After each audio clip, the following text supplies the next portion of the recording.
അതെ, നല്ലൊരു ഗരം മസാല വളരെ ഈസി ആയിട്ട് എങ്ങനെ വീട്ടിലുണ്ടാക്കാമെന്നാണ് ഇന്നത്തെ വീഡിയോ. ആദ്യമായി നമുക്ക് ഗരം മസാലയ്ക്ക് ആവശ്യമായ ഇൻഗ്രീഡിയൻസ് ഏതൊക്കെയാണെന്ന് നോക്കാം. ഇതിൽ പെരിഞ്ജീരകം, ഗ്രാമ്പൂ, പട്ട, ഏലക്ക നിർബന്ധമായി വേണം. തക്കോലം, ഉണക്കമുളക്, ജാതി ഉണ്ടെങ്കിൽ ആവശ്യം പോലെ ചേർക്കാം. ഇനി ഓരോന്നിൻ്റെയും അളവ് പറയാം. പെരിഞ്ജീരകം 60 ഗ്രാം, ഗ്രാമ്പൂ 20 ഗ്രാം, ഏലക്ക 20 ഗ്രാം, കറുകപ്പട്ട 20 ഗ്രാം, ഉണക്കമുളക് 3 എണ്ണം, തക്കോലം 5 ഗ്രാം, ജാതി 5 ഗ്രാം. ഇനി നമ്മൾ ചെയ്യേണ്ടത് ഈ ഇൻഗ്രീഡിയൻസിനെ എല്ലാം ഡ്രൈ റോസ്റ്റ് ആക്കി എടുക്കണം. ഡ്രൈ എന്ന് പറയുമ്പോൾ എണ്ണയൊന്നും ഒഴിക്കാതെ പാനിൽ ഇട്ടിട്ട് ഇളക്കി ചൂടാക്കി എടുക്കണം. അതിനായി നമുക്കൊരു കടായി ചൂടാക്കി എടുക്കാം. ചൂടായ ശേഷം നമുക്ക് തീർന്ന് ഒരു മീഡിയം ഫ്ലെയിമിലേക്ക് കുറച്ച് വെക്കാം. ഇനി നമുക്ക് ഡ്രൈ റോസ്റ്റ് ചെയ്യാനുള്ള ഇൻഗ്രീഡിയൻസ് പാനിലേക്ക് ഇട്ട് നന്നായി ഇളക്കി കൊടുക്കാം.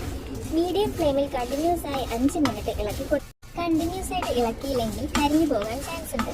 ഡ്രൈ റോസ്റ്റ് ചെയ്ത് പൊടിക്കുന്നതും ഡ്രൈ റോസ്റ്റ് ചെയ്യാതെ പൊടിക്കുന്നതും തമ്മിൽ നല്ല വ്യത്യാസമുണ്ട്. ഡ്രൈ റോസ്റ്റ് ചെയ്യുന്നതിൻ്റെ പ്രധാന ഗുണം എന്നാൽ നമ്മുടെ ഈ സ്പൈസസിൻ്റെ ഉള്ളിൽ ഓയിൽ കണ്ടന്റ് ഉണ്ട്. ഈ ഓയിൽ കണ്ടന്റിലാണ് ഇതിൻ്റെ ഫ്ലേവർ ഇരിക്കുന്നത്. ഈ ഓയിൽസ് എല്ലാം റിലീസ് ആവാൻ വേണ്ടിയാണ് നമ്മൾ പ്രധാനമായും ഡ്രൈ റോസ്റ്റ് ചെയ്യുന്നത്. രണ്ടാമത്തെ ഗുണമാണ് ഇതിൻ്റെ അകത്തുള്ള ഈർപ്പമെല്ലാം പോയി കിട്ടും. ഈർപ്പം നന്നായിട്ട് പോയാൽ നല്ല രീതിയിൽ പൊടിച്ചെടുക്കാൻ പറ്റും. മൂന്നാമത്തെ കാര്യം, ഇത് ഡ്രൈ ചെയ്താൽ കൂടുതൽ കാലം കേടുകൂടാതെ ഇരിക്കും. ഒരു എയർ ടൈറ്റ് ആയിട്ടുള്ള കണ്ടെയ്നറിൽ നന്നായി അടച്ചു വെച്ച് സൂക്ഷിച്ചാൽ 1 കൊല്ലം വരെ നമുക്കിത് കേടുകൂടാതെ യൂസ് ചെയ്യാൻ പറ്റും. പക്ഷേ ഇരിക്കുന്നതും ഇതിൻ്റെ ഫ്ലേവർ കുറഞ്ഞുകൊണ്ടിരിക്കും. അതുകൊണ്ട് 2-3 മാസം കൊണ്ട് ഉപയോഗിച്ച് തീർക്കുന്നതായിരിക്കും നല്ലത്. ഈ ഗരം മസാല നിങ്ങൾക്ക് എല്ലാ കറികളിലും ഉപയോഗിക്കാം.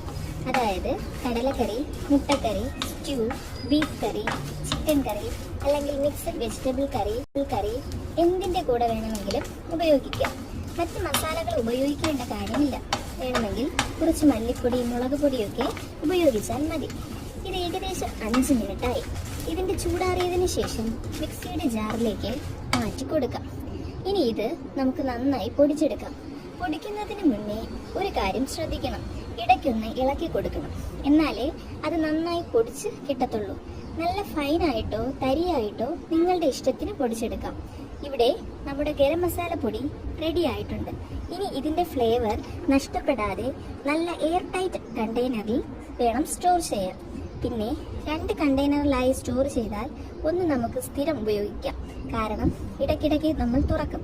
മറ്റത് ഇത് തീർന്നു കഴിയുമ്പോൾ യൂസ് ചെയ്യാൻ വേറൊരു കണ്ടെയ്നറിൽ സൂക്ഷിക്കുക. അപ്പോൾ ഈ ഗരം മസാല എല്ലാവരും ഒന്ന് ട്രൈ ചെയ്യണേ.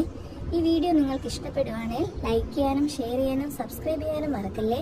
Thank you for watching. അടുത്ത വീഡിയോയുമായി വീണ്ടും കാണാം. Bye bye.